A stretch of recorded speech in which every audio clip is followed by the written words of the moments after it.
তালাক হলে কি হবে, তালাক দিলে কিভাবে দিবেন, এমনভাবে দিলেন, যদি দেওয়াই লাগে এমনভাবে দিলেন যে 20 বছর পরেও আবার চাইলে সংসার করা যায়। বাংলাদেশে বেশিরভাগ ফ্যামিলিতে বিচ্ছেদ হলে, তালাক হয়ে গেলে এই 6 মাস 1 বছর 2 বছর যেতে না যেতে আবার হুজুরের কাছে আসে, আয়সা বলে হুজুর এখন একসাথে হওয়ার কোনো রাস্তা আছে কিনা।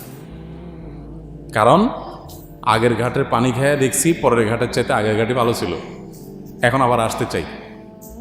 তো এমনভাবে তালাক মারে, আসার রাস্তা আর থাকে না। তালাক দেওয়ার আগে বহুবার চিন্তা করতে হবে। রাগ উঠছে, পারলে একটা ধাক্কা দেন, একটা বকা দেন, কিন্তু ধাক্কা দেন মানে আমি মারতে বলি নাই, ধাক্কা দিলেও আবার বেশি জোরে ধাক্কা দিয়েছেন, সেটার আবার বিচার হবে, সেটা আরেক বিষয়। তাও তো বিচার করে একটা কিছু হবে। আপনার একটা ধাক্কা দিল, আপনি একটা চটকনা দিলেন, আরেকটা চটকনা আপনি খাইলেন, এটা সমাধান হবে। কিন্তু মায়েরা দিয়েছেন তালাক, এটা তো কোনো সমাধান নেই। এটা তো সব তালাক তো হয়ে যাবে। সালাফান জিদ্দুহুন্না জিদ্দুন ওয়া হাজলুহুন্না জিদ্দুন। 99% বাংলাদেশে মানুষ তালাক দিয়ে এসে বলে হুজুর রাগের মাথায় তালাক দিয়ে ফেলছে।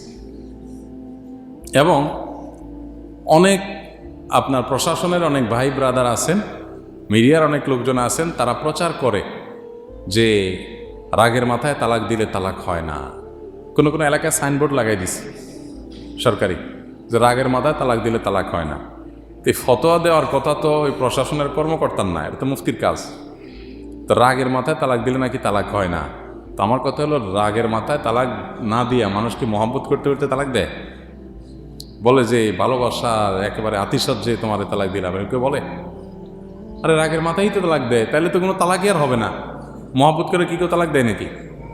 এটা মূর্খতা সুলভ কথা। তবে হ্যাঁ, রাগ হয়েছে, তালাক দিবেন, রাগ থাকুক, কিন্তু শুধুমাত্র রাগের চোটে তালাক দিয়েছেন এমন যেন না হয়।